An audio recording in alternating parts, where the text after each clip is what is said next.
Good morning. My name is Carl Peterson, and I'm here to follow up on the public comment that I made last week regarding Granada Hills Charter High School.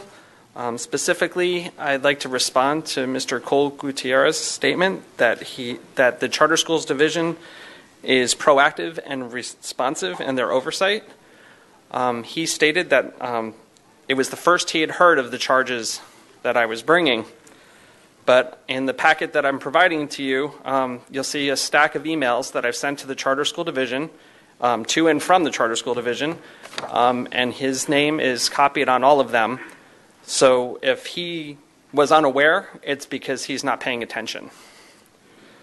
Also included in that package is I went back. He stated that this must be a new thing, that they must have changed their website because they would have caught it in oversight. Well, I used the Wayback Machine on the internet and brought up pretty much every 6 months, the earliest date going back until 2015, I believe.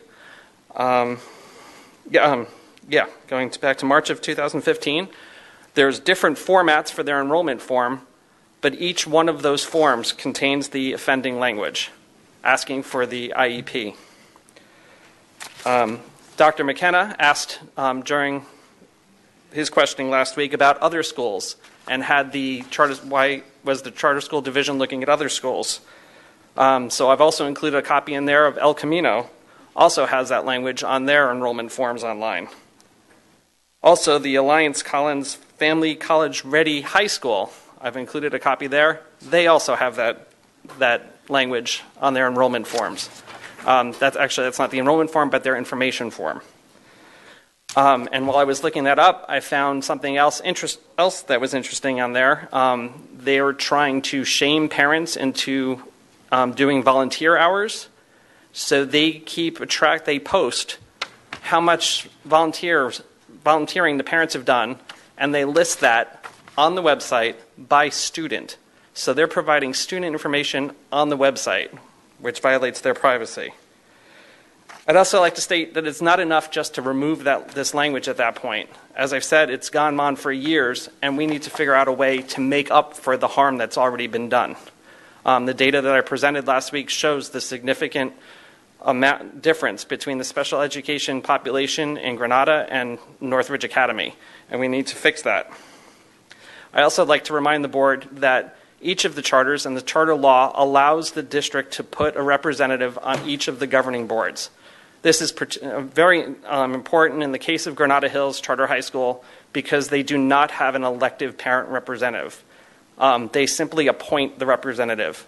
And last year I applied to be on that board, and without even interviewing me, as the process is supposed to do, they simply said, no, we're not interested. So thank you for your time. Thank you, Mr. Zimmer. Thank you for your service. Thank you.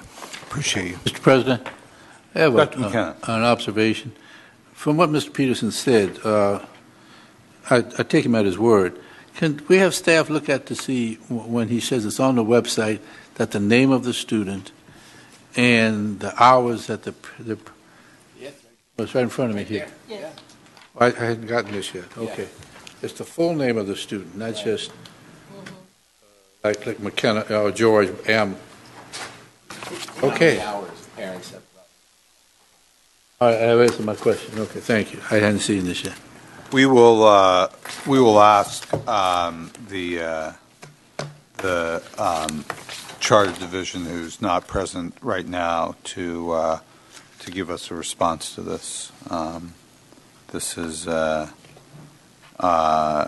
not in line with the current state law, and we'll need to take a look at that if that has not been changed. Okay. Okay. Any other comments from board members? If not, we'll see everybody in a few hours. So we're going to read. I do have a question. Maybe Mr. Peters can answer. Now that I see this document and it says parent volunteer hours by student February 2016, is this what's happened in February, or is this cumulative from the beginning of the year until February? What we'll need to do is What's that check the mean? current website. There is